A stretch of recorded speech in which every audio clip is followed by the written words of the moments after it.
Hi, this is Tim of the 1916 Company. Welcome and thanks for logging on. If you love this watch, email me, tmosso at the1916company.com for purchase pricing and availability questions concerning this watch. And you will wish to concern yourself with this watch because it is a spectacular showcase of everything that makes Patek Philippe great.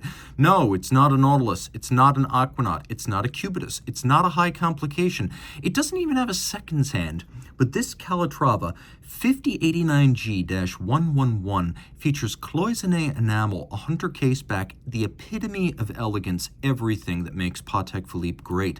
So the watch is also reasonably sized at 38.6 millimeters in diameter in white gold, 9.4 millimeters thick from lug tip to lug tip, 45.8 millimeters with a 21 millimeter spacing between the lugs. The 5089 has long been a platform for craft arts, and this is a great example. You can see it's also a universally friendly size. Being so short across the wrist, I could recommend it for a wrist as small as 14 centimeters circumference. Now, this is a brand new strap. It's very stiff. I'm pulling it tight, so it's exaggerating the width of the watch, but I can guarantee you this will fit on a 14 centimeter circumference wrist once the strap breaks in. You can see how low and flat it is. It'll fit underneath any kind of a dress cuff, and it is a very handsome watch. Proportionally, it's broad and flat with a bezel similar to the original 5107, almost completely flat right there. The strap is substantial, and one of the reasons it's so stiff is because it uses a high-quality material. Large rectangular symmetrical scale alligator leather, an excellent cut and an expensive cut of the animal. Gloss, medium brown. You can see it has a monotone stitch, a folded edge, calfskin on the bottom, brand new Patek strap, no crimping or gouging, pull-tab spring bars for easy removal of the strap without tools. And then we've got Patek's de rigueur, white gold, spade-shaped, faceted pin buckle. Look at the fastening of the pin down its center. I love that attention to detail. The case is simple. It doesn't want to detract from the main attraction, which is the dial, but it is graceful with the blended lug design that has been characteristic of Calatrava since the original 1932 reference 96. We have a simple Calatrava cross crown. The watch is 30 meters water resistant, so splashes in rain are fine, but don't take it swimming. The dial. This watch is all about the dial. So there's a couple of things going on here. You start with a precious metal base out of gold. You then use the cloisonne, or the wires, the little gold wires, very fine gold threads, to create the image.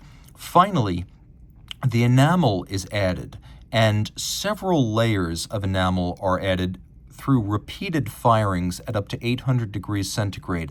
Gases can build up in the paint, it can pop, it can crack, it can explode, the cloisonne can move, the material can run from one cell to another. This is a laborious, long-term project for the artisan who creates it. So not only are the wires shaped to create the forms, but the enamel itself needs to be applied not just in different colors, but in different weights.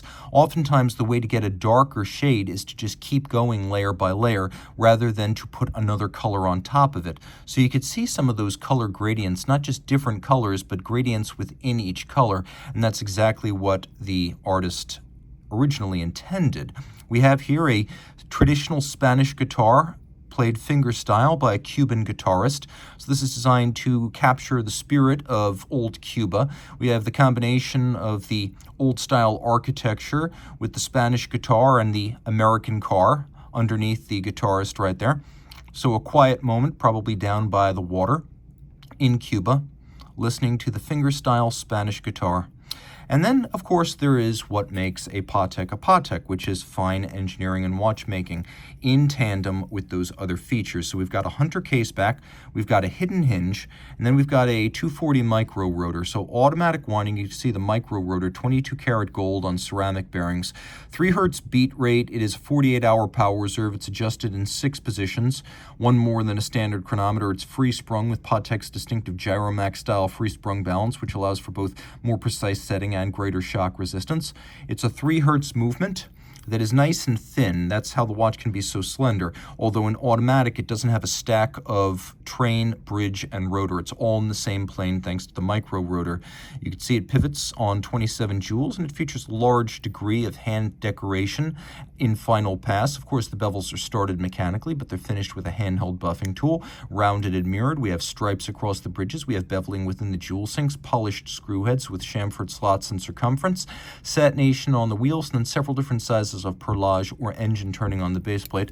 With Patek Philippe seal, this watch, when it was launched, was guaranteed accurate to no worse than -3 + 2 seconds per 24 hours. A masterpiece on every level. And again, a 48-hour automatic winding power reserve in such a thin watch. You buy it for the dial, but you stay for the watchmaking, the outstanding ergonomics, everything that makes Patek Philippe great, keeping the craft arts alive in-house. Reach out to Team Mosso at the 1916company.com for purchase and pricing details.